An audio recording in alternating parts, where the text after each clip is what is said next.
Hi, today I thought we'd look at posture. It's amazing how, if you look at a kid, a little child, they're running around, their spines are perfectly in line and their head is balanced nicely and the shoulders are relaxed. And then as you get older and you start looking, I always say the supermarkets are your best classrooms, really.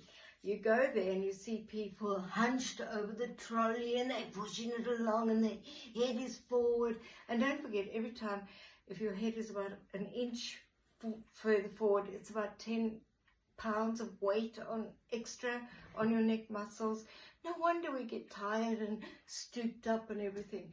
And that implodes onto your lungs, because obviously if you're in like this position, you can't breathe properly. So it's so important to think about how we stand, how we sit, how we walk all the time. You know, the hook in the head, I'm sure you've all heard about that.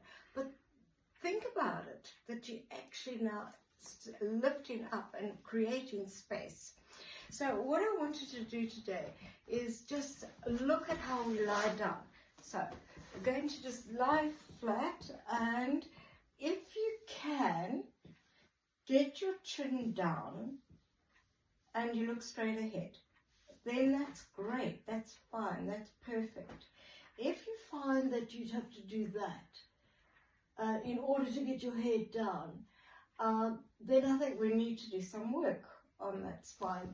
So you could take, say, 2 pillows, and there you are.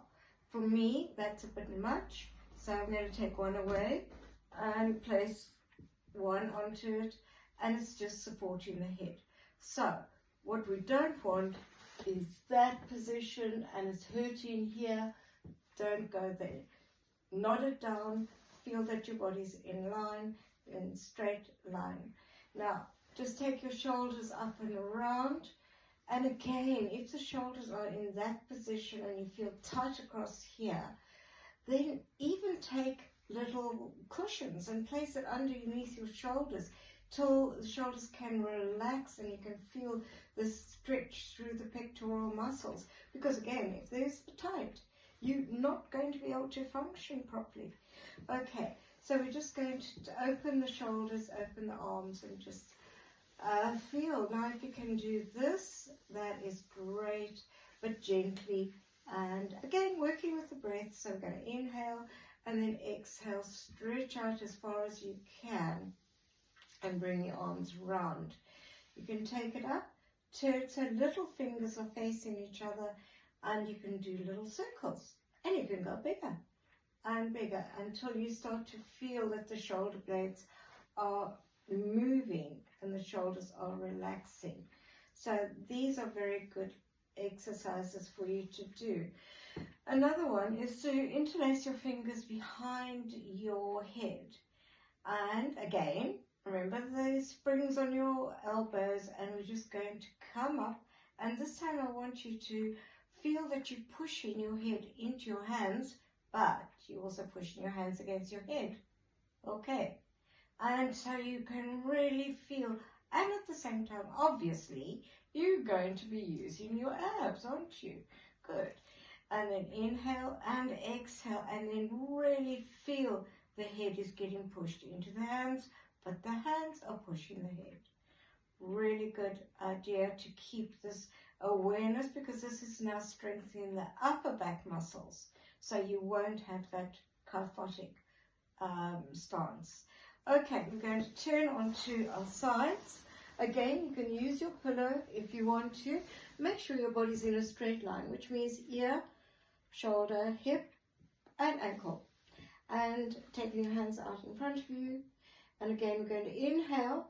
Try and imagine that you've got a little gap under your waist. If you haven't, it's okay, but just imagine it's there. And then we're going to inhale and start what we call chalk circles, and take it all the way around. Now keeping your hips stacked, and you can turn to look at your hand as it goes around and over your hip and back to your starting position. And we're going to do just a few of those. So it's inhale to prepare, exhale up to the top of the head, and then slowly take feel it all the way down and around. Now again, if your arm is just working here, that is your limit, and that's fine. Then you can just breathe into it and just relax and feel if the arm is going all the way down. Another good one is we call the open book, and that is taking it across. And again, the weight of the arm is actually opening through the pecs, which is really good. So these are things that you can practice and easily. Now, I know a lot of people feel that they can't get down on the mat to do these things. However, we can do them against the door frame. It's called the door frame, yes, and we've all got those. So let's see if we can do that. And in order to do it, obviously you've got to find a door frame. So I'm going to try and get this to turn around and see if we can. Okay, so there we are, door frame. I've lost my head, but anyway, that's okay. And you're just going to lean into it very gently. Now, the things to remember with this one is don't sink in like that. All right, you want to keep your glutes tight and you're just drifting into it and open it. Elbows should be in line with the shoulders and gently. Okay, you don't want to irritate the shoulders, so work sensibly. Have fun. Bye.